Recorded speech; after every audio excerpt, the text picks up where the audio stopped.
For almost 3 decades, Pokémon has been producing games and a plethora of other media that have rocketed it into the successful franchise it is. In all that time though, I never thought of Pokemon as really having much to say. That is until a friend of mine challenged me on that. His exact words were, from time to time, they have very deep philosophy. And so my friend Randy graciously agreed to sit down with me and have a chat about the philosophy of Pokemon. Enjoy!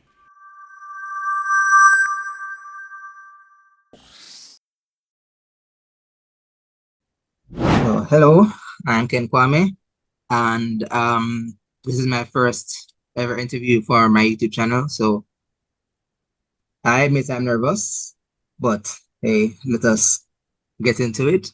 Why don't you introduce yourself, Randy, and then we can get into it.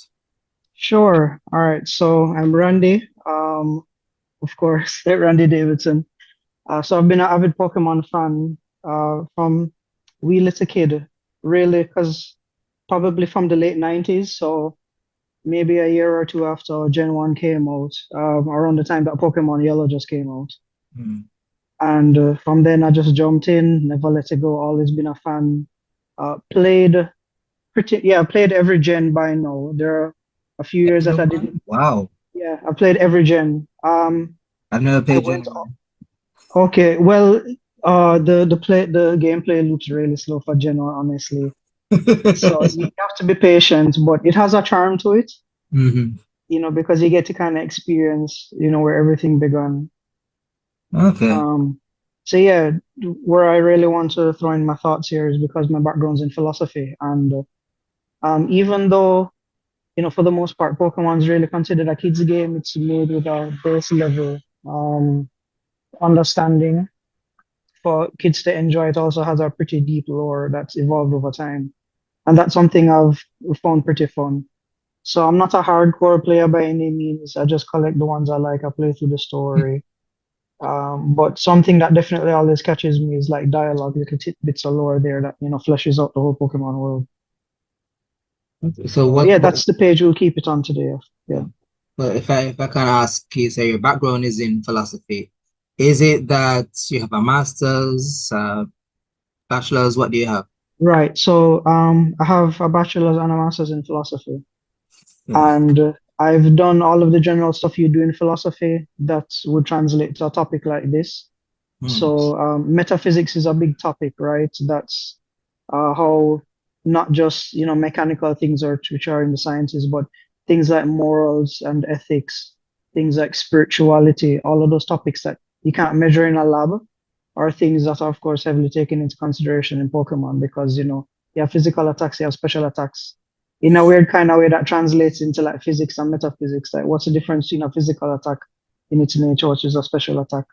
That's a big rabbit hole you can go down, but I think today we're really focusing on like lore for the Yeah. most part. Pretty Yeah. much. I mean, if we have time, we can go discuss that because that sounds Yeah, interesting. sure. So basically, if you are following my channel, you know that I am working on a project called Pokemon Heritage, where I am creating a Jamaican-based Pokemon region with Pokemon and the whole 9 yards. So I just thought this would be a good way to get some research done about that. So my first question would be just a very general question. What do you think Pokemon on a whole is trying to say? What is trying to say? All right. Yes. So, essentially, from the get-go, when you start in the game, you get a Pokemon as a partner, right? When you're around 10 years old, I think it's 10 years old in every game, but may fluctuate. Like Legends Arceus and so Arceus, Arceus, depending on how you want to pronounce it. You're a little old. I think you're like 14, 15, but generally it is when you're a kid, you're, come of age and you Hmm. can get a Pokemon partner. So if you're looking at just that as a snapshot, it's about a synergy between humanity and nature. And, nature can be scary, it can be dangerous, but it can also protect you, it can also be your friend. And, at the beginning of any mainline series Pokemon game, you get a friend, which is your first partner Pokemon, and you start an adventure and you go through wild battles, you capture Pokemon, you make new friends. As a broad enough philosophy, it's really about trying not to be afraid of the world, trying not to be afraid of nature, and that if you approach it from a certain perspective, the world and everything that's alive in it can be a beautiful place. And that's of course contrasted by, whatever evil team in any gen that you go against, Team Yeah. Rocket, Team Galaxy, all of the different celestial reference, bad names, they have their own idea, their own reconciliation of, the ideal world, how it should be, that you should have power over people, power over Pokemon, that you should get rid of people, there is a lot.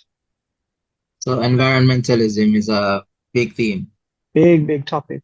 Mm. Because in some gens, the way that they speak, there's really no difference between Pokemon and the environment. They're kind of wrapped up into one, but then humans are this other alien thing that are treated separately. And then in other gens, they'll speak that, well, if it's alive, if it's in nature, it's just part of the universe, it exists. Can you specify which gens or Off the top of my head, ah, so from what I can recall, Gen 3, so in Omega Ruby Alpha Sapphire, particularly mm, remix, because I played those recently, I played them over at the end of the pandemic.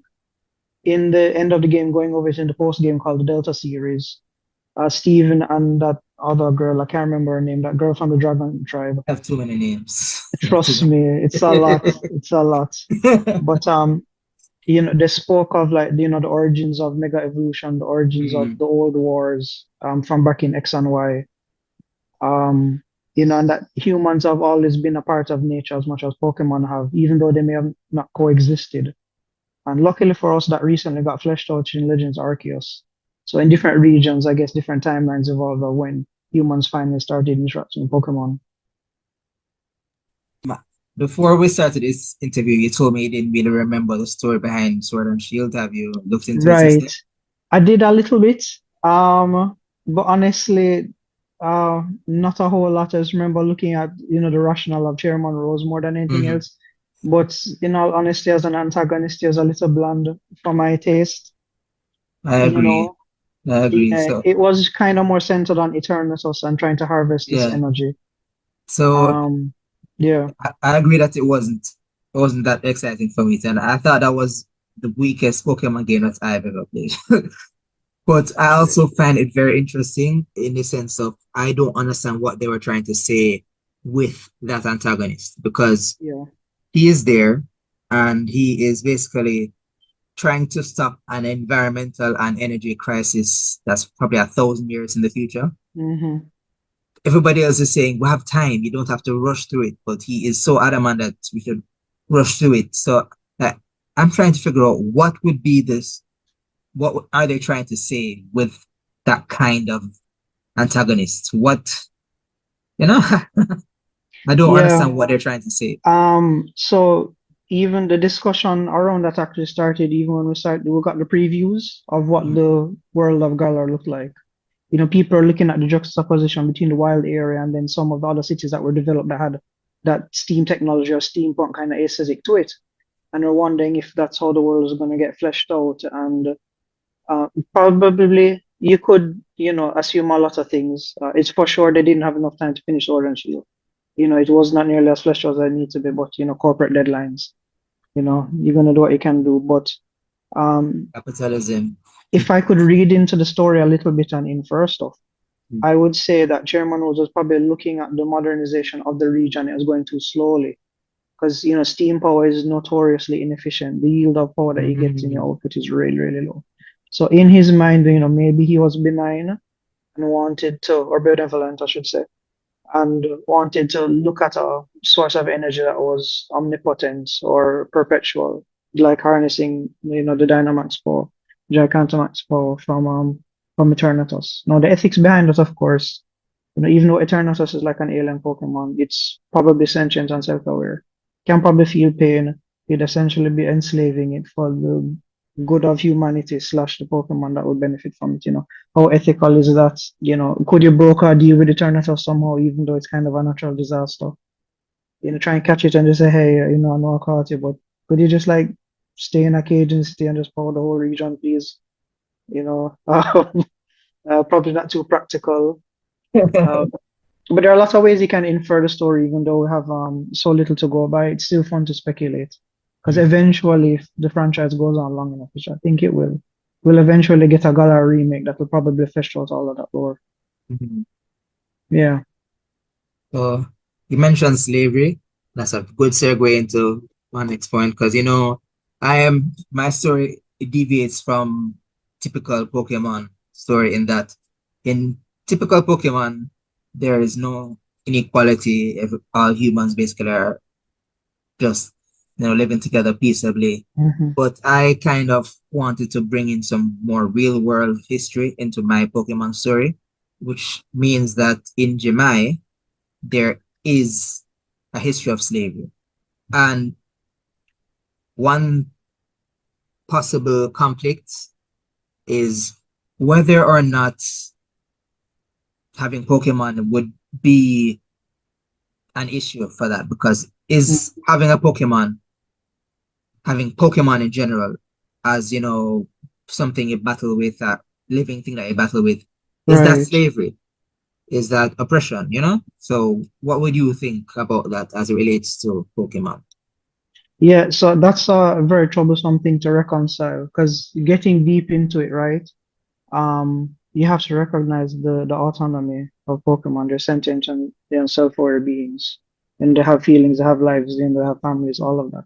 Us taking them and displacing them and keeping them as friends, slash pets, slash, money-making tools, or God forbid, cutting off slowpoke tails, but won't go there right now. Um, it's a theme. It's been tackled a few times, not in a lot of depth, but most memorably in Gen 5.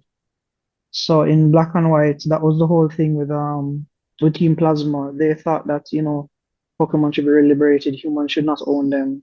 And then there's that battle through Black and White too, between, truths and ideals. Hmm. Show the Pokemon that want to be with trainers, be given that freedom and want to be with them, and then the ones that don't want to be, you set them free, or can you just capture them and win them over, raising their friendship level because that's the actual mechanic in the game. Some Pokemon evolve with a friendship mechanic. Yeah. So, is it actual friendship or are you just forcing Stockholm syndrome on them? You know, you have to look into stuff like this. But it's really hard to answer because how do we really know? And every situation may be unique. The easiest way to kind of keep the convo short or to keep it succinct would be to compare it to pets. Because Pokemon is like a quasi pet simulator because you do take care of them to some extent. Some games have had pet stuff in there too, especially on the 3DS where you could wash them and Yeah. comb them and Pokemon, stuff. I mean, I think it's called. Yeah, right. Pokemon on me. Yeah, that's it. That's it. Yeah. So I think Sun Moon, Ultra Sun, Ultra Moon Mhm. had a lot of Pokemon on me. And yeah, it's really just to think of it as the same way you think as pets. That, there are some situations where it's really good and it's really wholesome as long as, both beings treat each other with a certain amount of respect. And then there are ways where it goes really sour where, you're enslaving them or you're punishing them, hurting them, which is something that we see a lot of the evil teams do in a lot of gens as well. Mm. And it's also interesting because sometimes there are Pokemon like Alakazam that is Mm. really, really intelligent, much more intelligent than a human being. So Mhm. how do you have a right to keep that in a ball and toss it out whenever you want? Right. So it, nah, Yeah, that's the because that it's a weird thing, isn't it? Because even with the nature of consent is not static. Mhm. Like, what if it chooses to be your partner Exactly, now, but next week it wants to be free? exactly. Mechanics like that's, that obviously aren't really built into the game. There are probably a few stories where, I'm thinking of like one of the first episodes in the Pokemon anime where Ash had a Butterfree and he set it free so Yeah. that it could be with its kind. We don't really see a lot of that in the video games, at least not for the protagonist. But maybe, No. a couple times in the story that would happen. Yeah, Or somebody would be giving you their Pokemon as a gift to take care of, that kind of thing. and we do see famously in the anime Charizard. And Yeah. what's that? Iris had a Excadrill that Yeah, hated her man. basically. Yeah. Yeah. But both of them kept those Pokemon. They didn't release them, which is Right. Obviously, they don't want to be with you, but why? So, yeah. Well, it's hard to read into because, I mean, on a base level, I guess they don't want to be with them, but Mhm. maybe it's that they don't mind being there, they're just annoyed by them. It's like that annoying sibling, like it could be that. Yeah, I mean, because, they keep it, very PG, so, the dark themes aren't particularly explored, but still makes that's you true. wonder, That's still true. makes you wonder. So that does bring up you've mentioned the slowpoke tail, and I know that is a big thing. Oh, yeah. Whew, eating Pokemon. Oh, because in some games and even in some episodes of the anime say that there's a reference to eating Pokemon. I Oh, specifically yeah. remember um was it Ash and probably James? I don't remember fantasizing about eating Magikarp and so on. I And in vaguely remember that, yeah, yeah, and yeah. in later games, he actually look into the ingredients that you can use to make certain foods, and you see Pokemon parts in there, like Slowpoke tail and Right, so on. yeah. So for beings that are some of them are basically human level and beyond, how do you how can they justify that? Uh, well, the short answer that is you just don't. You just, work with it. Uh, look, even in the most recent gen, right? Even in Scarlet and Violet, a big Mhm. mechanic for like making TMs is that you harvest the parts of Pokemon. So it's not like they even started with that and they tried to kind of retcon it going into the future. It's a mechanic they kind of bring Mm. back from time to time. No, you will hope that they err on the side of, it's stuff that they would naturally shed like fur or like claws, or they exfoliate from their body or whatever. It's not either you have to hack them up into pieces and take their meat, you know. But I mean, you it's the same kind of parallel that we have with like life here. What's the morality and the ethics of eating beings that are alive that could have been their own thing? I Yeah, mean, in principle, if you're using very virtuous philosophy, by right we should be vegan, you know. Granted, there's a phrase that's always stuck with me with even eating plants, right? Just because you don't hear it screaming doesn't mean it's not exactly. screaming. Exactly. There are a lot of plants that when you cut them, when you damage them in some way, they secrete a lot of kind of enzymes or they have a physiological response which is akin to pain, Yeah. and it may be an unavoidable thing, it may just be the circle of life. Yeah. And, in order for life to continue, life must be consumed, it feeds upon itself and tries to become more efficient. I Because mean, I in mean, that, basically all animals we need to eat things that were once alive in order to right. keep living. So Yeah, that's the nature of our unavoidable. organic framework. Nothing eats Yeah. minerals directly from the ground for the most part. Life was involved in some part of the process in making those minerals even. Mm. And it's probably a similar thing with Pokemon. Obviously they try to shy away from that to a large extent because you don't want to scare the kids. You don't Yeah. want to catch a Pokemon and then like, Wrapping somebody it up. uses bite or crunch against you and like they break the bones and they end up eating a Uh, Pokemon. yeah. God forbid, too dark. Mm. But for the most part, they'll probably just bring it up as a matter of convenience sometimes, Hmm. for the plot or for the mechanics, and then just push it to the side and ignore it otherwise. Okay. Yeah. So completely deviating from that now, my next question would be, have you noticed that the Pokemon games tend to be set in places that are based on first world countries? Yeah, And for sure. why?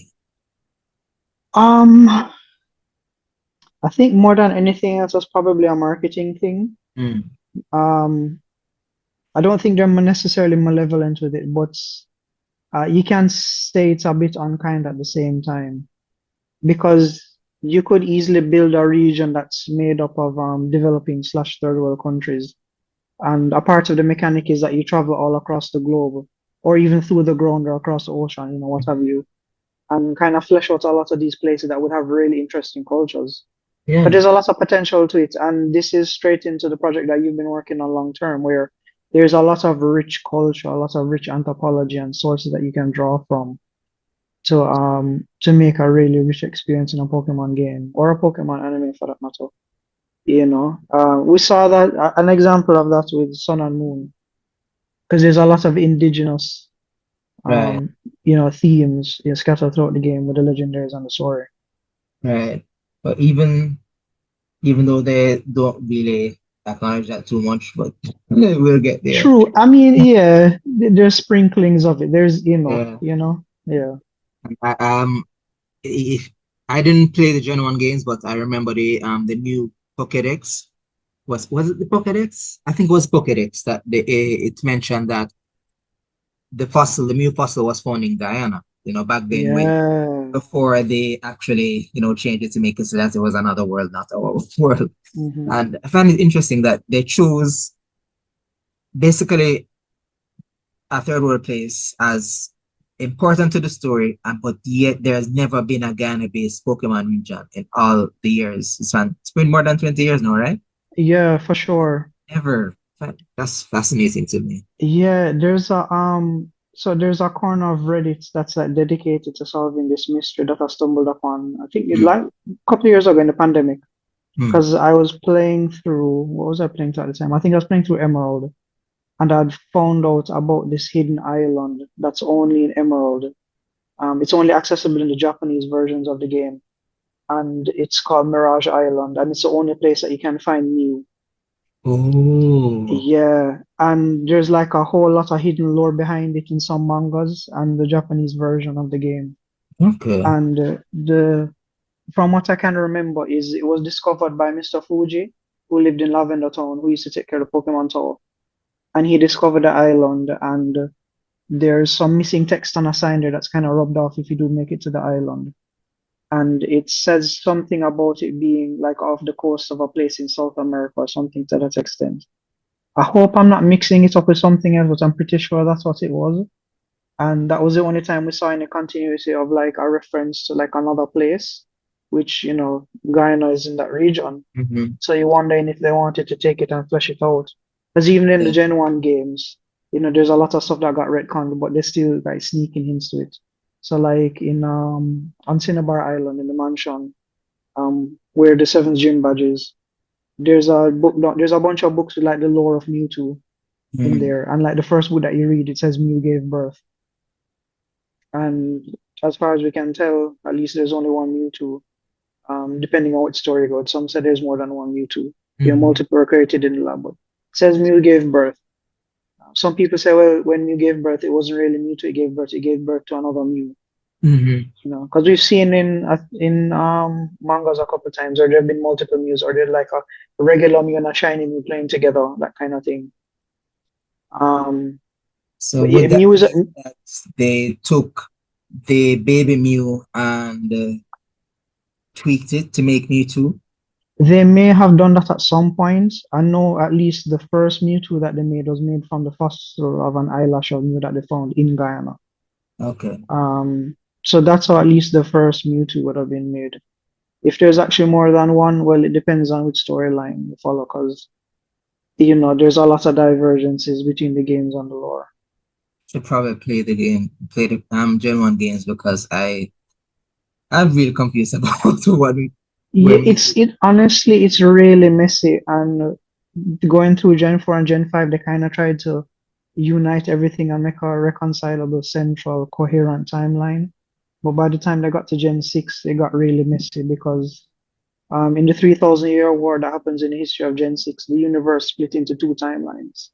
One that has Ah, mega evolutions and one that doesn't. right, right, right. And then now we have all of these other gimmicks with like Z moves, Dynamax, Gigantamax, and Terrestrialization. We don't really know which timelines those fall under, if they're their own thing. No clue. Um, Is yeah. that a fan theory or is it real? Oh no, that's an actual thing. That's an Okay. actual thing. So they Because I've didn't heard flesh it about out. it, but I didn't know if it was Yeah, man, it's canon. okay. So it's mentioned a little bit in X and Y, and then it's fleshed out in Omega Ruby Alpha Sapphire. Wow. Yeah. Okay. Hmm. Okay, that is interesting. hmm Hmm. Okay. So, uh, so my next question is, so you we mentioned Alola, and of course we know Hawaii was colonized, annexed by the USA. I don't know if you know, you played what's that game again? Legends Arceus. Play that one? Yeah, yeah, man, I played it. And so do you know about the history of the Ainu people I in just, Hokkaido? I know, no, I don't. Yeah. No. So Japan also has a little bit of a history of colonization. There were native Japanese people or native people in Hokkaido called the Ainu people. So it's kind of interesting that in both those games, in Legends Arceus and in the Alola games, they don't really get into the colonization history of it. Hmm. And so why do you think they would have done that? They basically sanitize the history of the Pokemon world in that regard. Why would they do that? So different reasons. The first one I can think of off the top of my head is it will probably get made the games too controversial. Hmm. It probably likely affect sales. I mean, first and foremost, the conglomerate, Pokemon company conglomerate, owned by three or four different companies. It's about making money. They have to satisfy the shareholders. Yeah. There are ways that they can sneak in stuff to make it really interesting, because they did do that with Gen 5. Like Gen 5's lore was notoriously mature and very, Really? very risky for them. Yeah.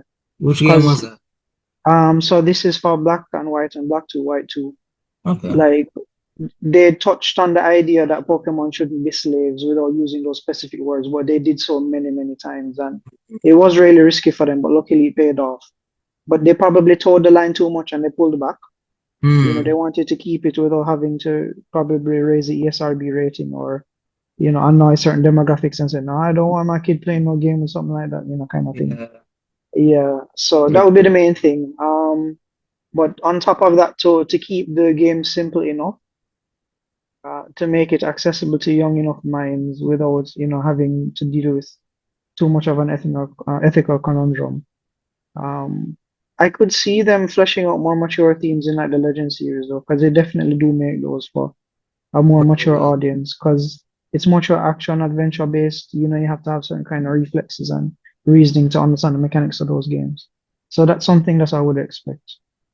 So basically the idea is that they don't want to make the games woke. Yeah. Um, I do definitely get that vibe. Yeah. Yeah. But that's fascinating though, because in the more recent games, at least in the DLC, when they go not Kitakami, what's the other one again? Oh, the Blueberry Academy. Blueberry. Yeah. Is it, is it? No, it's Kitakami. Oh, it's When Kitikami. Okay. Yeah, in they have three they have three bathrooms, one for males, one for females, and one for anybody. So that in itself, to me, Yeah. shows that they're going in a specific direction, but they're Very still, potentially. Because yeah. I mean, I like that it's done that way because it's open to interpretation. Like, Mhm. is that third bathroom like for Pokemon specifically, a Uh-huh. unisex because, Pokemon are either genderless, male, female. Yeah. I don't know if they're following that structure or, if they're hinting at, well, if you're non-binary, etc., if you're trans, what have you, would you use that third one as an option? But the ambiguity is nice when they do leave it open like that, because it leaves a room open for discussion, especially for older audiences that might be finding themselves and Mhm. discovering that maybe what they're taught in school or just from their parents. There's more to the world than that. There's more to yourself than that, and that's a good way to do it, I think. And it's interesting too, in the sense that at least for Pokemon Go, I don't they don't call it your gender, they call it your style. So you can have a more Mm, masculine style and a female style, right, feminine style.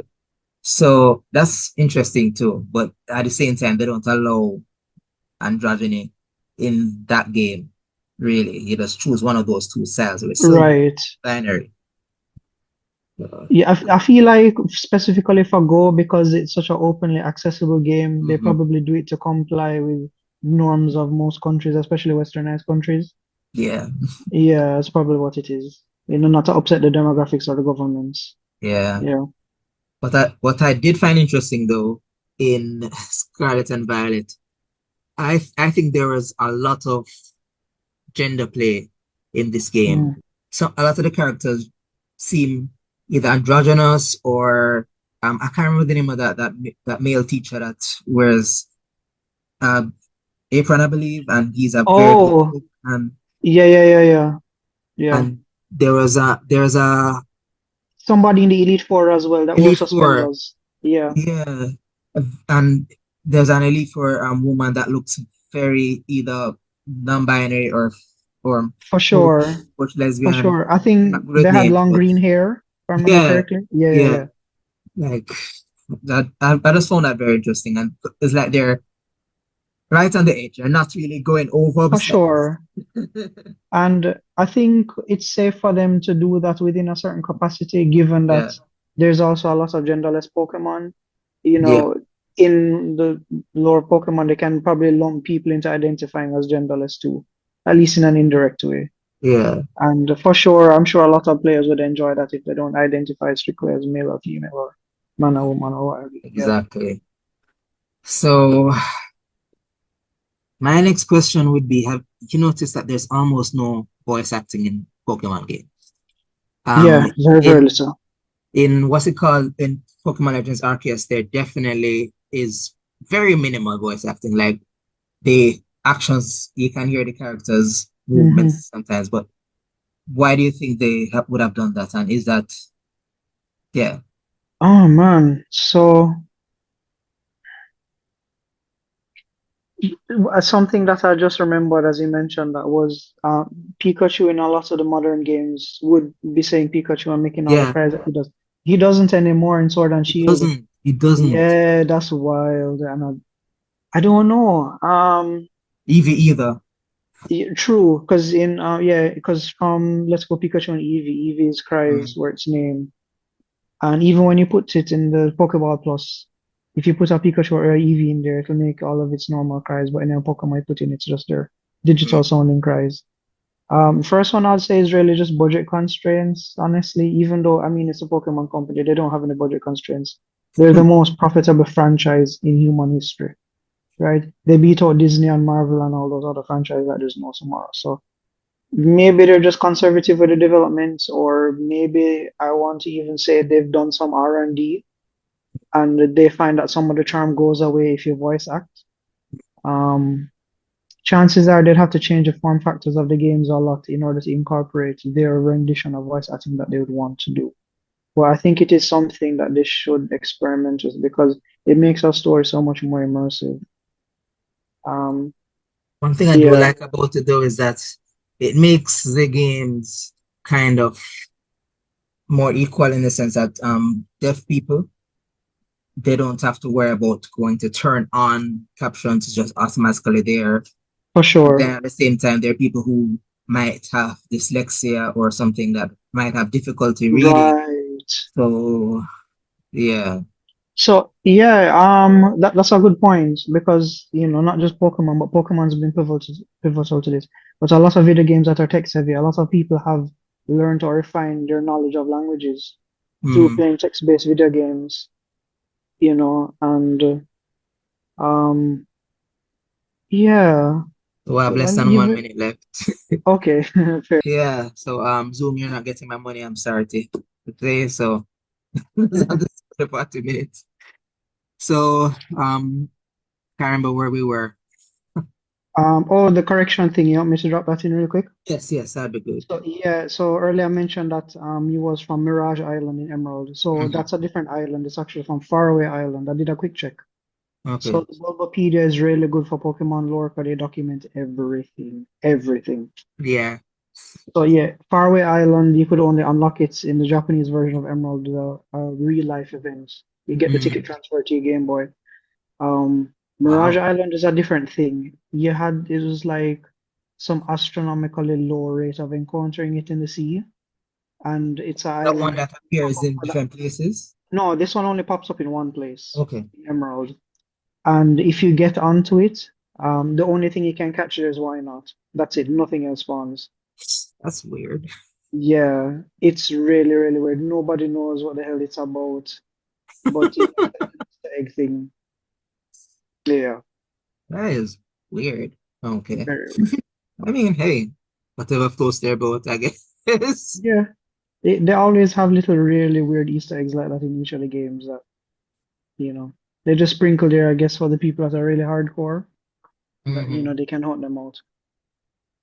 Mm. You mentioned why not, and I find naming things very difficult. So one of the difficult things I have had with um po- creating my Pokemon is the naming. Hmm. Do you find a general ideology that they have towards naming Pokemon? Well, it'll depend on the language, because I only really Yeah. noticed this too when I was doing a lot of trading in Pokemon Home.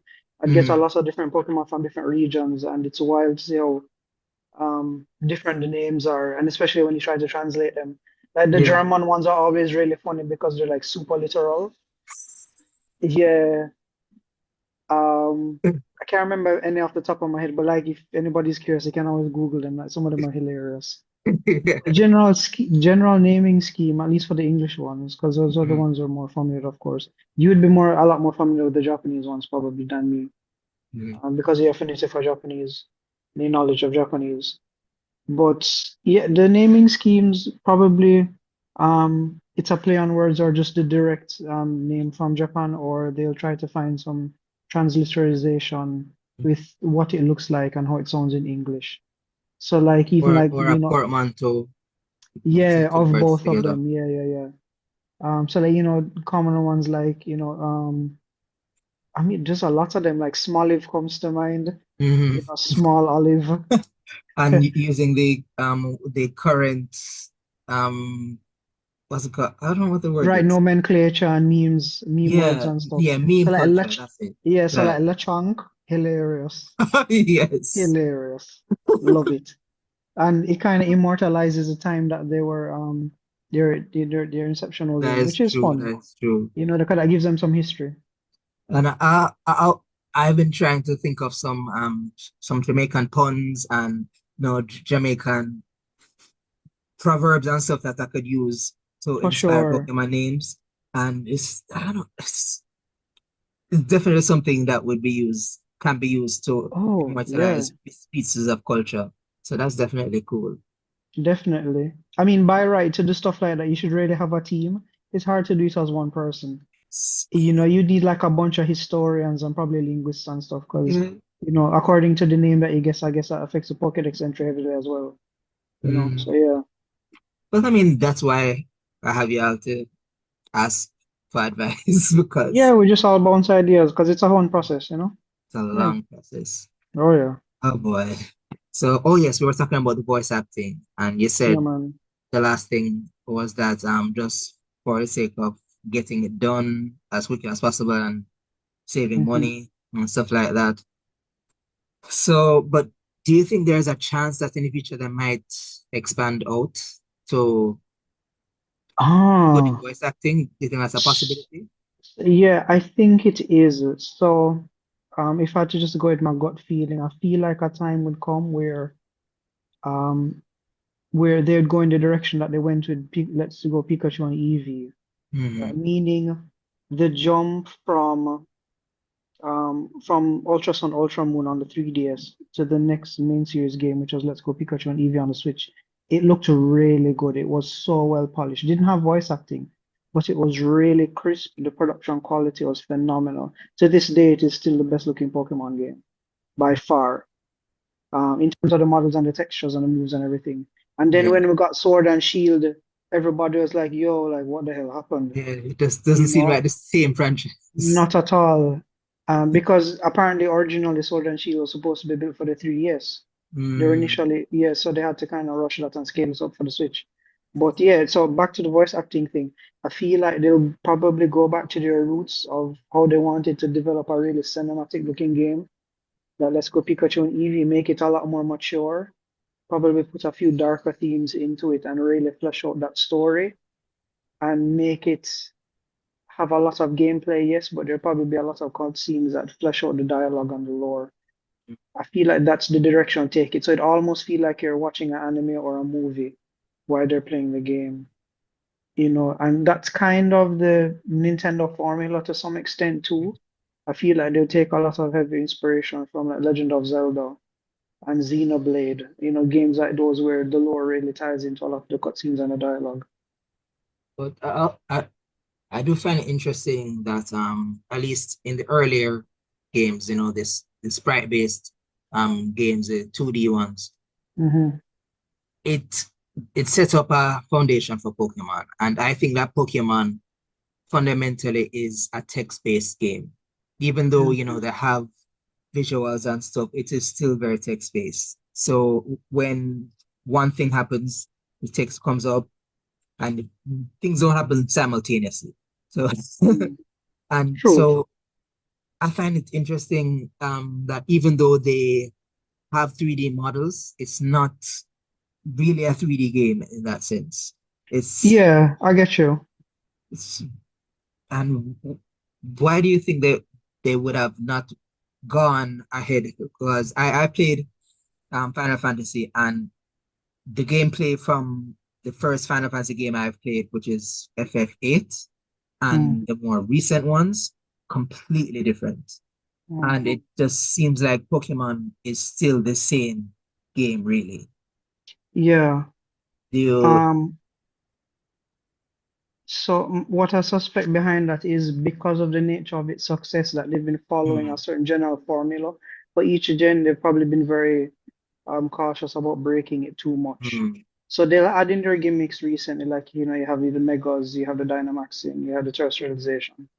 But in terms of the core gameplay loop where you're reading the text, you pick in your four moves, you have a party of six. There's limited amount of options. It won't overwhelm you, but it still allows a lot of variety because there are tons of moves. Right? I think it's like 300 and something if I remember correctly, or it's probably more than that now. 'Cause I haven't checked that whole recently. lot, whole lot. Yeah, but you still can only have four at a time. Hmm. That core formula, I think they've been afraid to kind of break out of. They've started experimenting with the Legend series, which is really why it's such a big deal. And then in the most recent direct that they have, if I remember correctly, they spoke about moving away the competitive sphere of Pokemon to its own app, separating it Right, from main right, right, series. right. Yeah. So I suspect that's part of a general bigger move that they're doing to keep a core gameplay and more serialize it and flesh out the stories and maturing it while not interfering with the mechanics of, battling. I Because can't continue, continue. yeah, because we've seen the early sprinkles of this, because it's something that personally annoys me, but it is what it is. That if you have a Pokemon in home and then you move them into Sword and Shield, they remember none of the old moves that they used to remember. And yeah, so they forget everything, and then you can only learn from the moveset that's in the game. When you Wow. do put them back into home, they do get back the old sets that they have. But I feel like that's a thing that they're doing going forward, so that they can have everything separated and strict in like the competitive scene where they have a Hmm. bunch of different rule sets and all of that. But once you move them into the game, well, you can have the same Pokemon, play them however you want, just in that sandbox. Pros and there's good and bad to it, but I think in the long run it's for the best. I personally don't like it because I'm a collector and I have this thing for collecting Pokemon, event Pokemon, that know Yeah. moves that they're not supposed to be able to learn that are only released in events. And I've been Oh, hunting them over the years and I love putting them into my new games and you and you can't that they're not actually. supposed to have and it's just not a thing anymore. Oh So I'm like, no. well, Yeah. yeah. Yeah. I'm sorry to hear. No, it is what it is. I mean, at the Mm. end of the day, it's just a game. I still try to enjoy what I can enjoy. Uh, wow. So this kind of I can kind of segue this into another question because you were talking about, a holistic experience for Pokemon.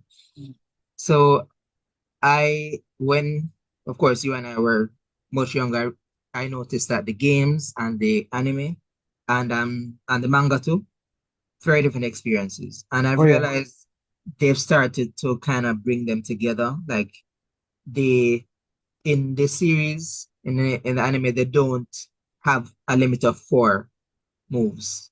At least Mm-hmm. originally. Nowadays, I think Right. they do. I think they do Oh, okay. nowadays. I haven't watched it in a while. I kind of stopped Same. when Ash was still 10 years old after so many years back. Mm. Yeah. So, why do you think they're trying to make the two of them kind of the same experience? Or do you think that's what they're trying to do? I'm not sure if it's by design. It could be coincidence. It's really hard to tell. but it would streamline development of a lot of things a lot. Mm, It makes sense to be able to just reconcile all of the mix-ups to keep a certain amount of uniformity. The fan base will probably appreciate that as well for sure because you can have a similar kind of experience where it's familiar across each of them. You don't have to be relearning everything for each type of media that you try to consume, which I don't think is a bad thing. I mean, if they've had the franchise running for this long and there's so many random things jutting out in different directions, for the really invested fans, I feel like that's an annoyance, really. Because you have to be dealing with continual retcons and rewrites and yeah, all kind of stuff, which can be very yeah, taxing. yeah. That was one thing. That was why I stopped watching Pokemon because I realized that it's not for me. It's Yeah. for it's for new children that keep coming up, and it's just yeah, which is fine. It's just not for me, Yeah, you know. well, I mean, just consume what you like. You don't have to Yeah, force it. You don't have to be a Puritan. Like at the end of the day, you do it however you want it. exactly. Ay, well, look us in our 30s talking about Pokemon. Yeah, But it's innocent. It's all good. It's a part of our childhood. It's something that we bond with. I've made Mm, a lot of friends through Pokemon, especially Pokemon Go. mm, Yeah, well, I guess a lot of people made friends through Pokemon Go. yeah, for real. Oh yeah. So that brings me to something else because I once I don't know if you'd call it coined this, but Mm, I had basically a saying Pokemon brings people together. hmm. And I realized that that seems to be one of the core ideas behind Pokemon. There's trading and like some Pokemon can only be obtained through trading. So yeah, Right, because yeah, evolutions and even Pokemon Go, they encourage trading, even though for some reason we can't trade if we're not very close to each other, which I think is a right. horrible idea, but yeah. So do you do you think that that is still a core part of Pokemon, even though they seem to be going away from it nowadays? Within um Legends Arceus, you could get all the Pokemon just by catching it. Right, You didn't have to trade. But, right. And then they but have the evolution items for all of the trade evolution ones. right. Yeah. So do you think that they're moving away from that? Is that what you're expecting? I don't think so. I don't think so. So specific for Legends Arceus, I think that really was just one big experiment. Hmm. They may repeat that to have standalone games with like Legends EA coming up too. And I think that's fine. I don't think it will really take away from the social aspects of the game. Because a lot of people that really liked Legends Arceus that aren't Pokemon fans that I've seen, like that it's such an included thing because they don't want to be bogged down with the annoyance of having to go out of their way to trade with other people and to hunt online for other people to have a Hmm. different version or like, have a version to hatch with that egg move or what Exactly, have yeah. you. They want to just buy the game, play it through, finish it, bam. And nothing wrong with that. Perfectly fine. And I struggle with that too. Mm. With um Pokemon Go, because when I'm traveling along and I see this high level raid and I can't go into it, Yeah, and all my friends are busy, like right. I just want to be able to So cash yeah, in. so Go is a very different thing because Yeah. I've watched it very closely since its alpha. The Pokemon Go really was mostly about harvesting, people's behavior and data. Hmm. So That's they, true. yeah, so I mean that's what Niantic was really all about, you know.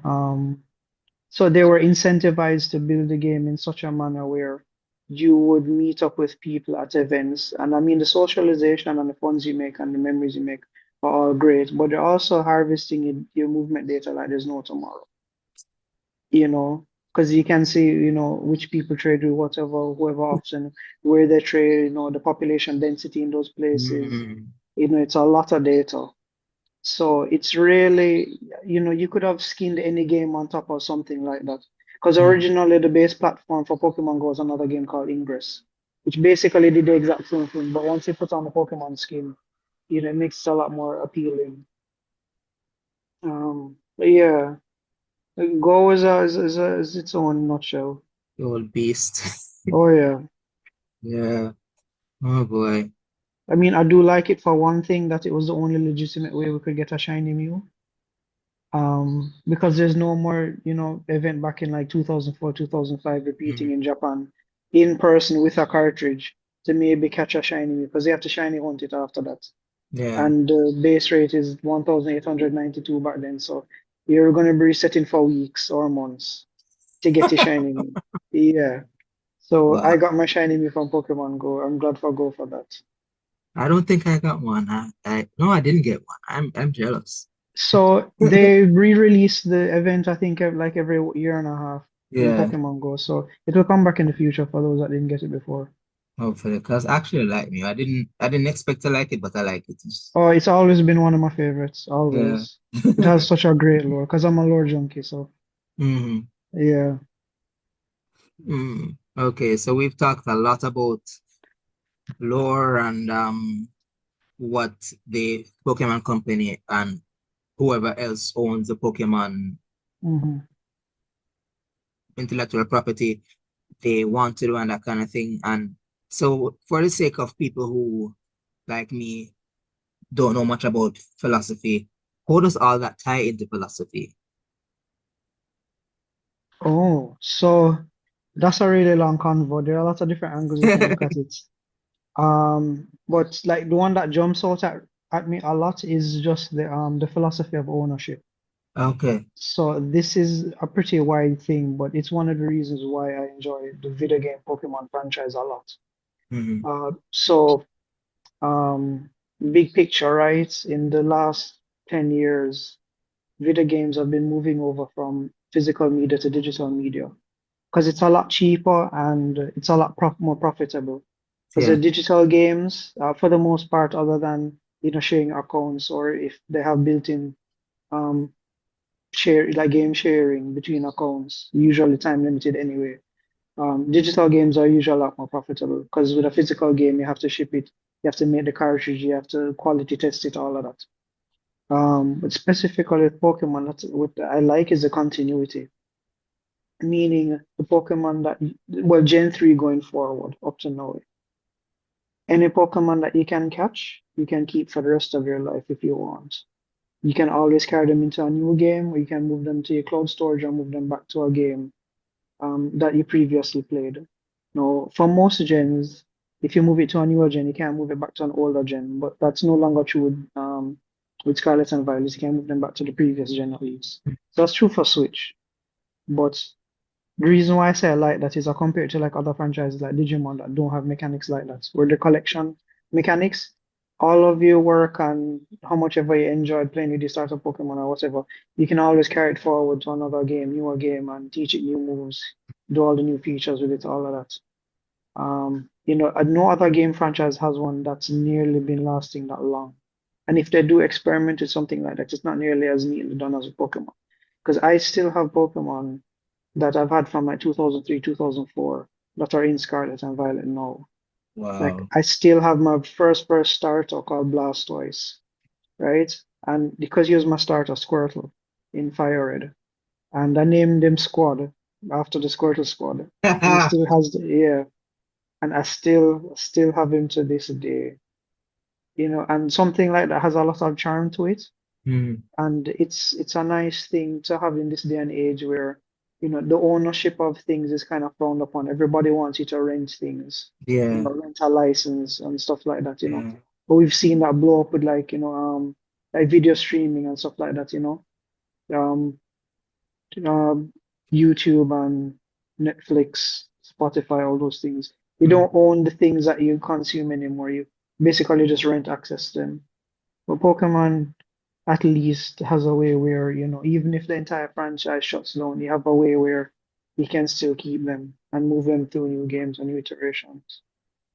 Then that brings up the ever controversial issue of the exit. Hmm. So Oh boy. I don't have a history of Pokemon going back that far because my first game was Silver and Mm, I don't have that game anymore. So, but I've when in home I've been trying to switch Pokemon over because my favorite Pokemon, and sometimes I right. can't do it, and it's very frustrating. Very. What I'm not going to accuse Pokemon of lying, nothing there. But Yeah. why do you think they're doing that, and what do you think is really the goal of that? And do you think it's going to end or Um, so I have two parallel opinions to this, right? So I don't like it at all. I feel your mm, pain because I have one of my favorites. It's a shiny Genesect from an event that I got from somebody who got it from an event in Korea long ago. I think 2011, 2012.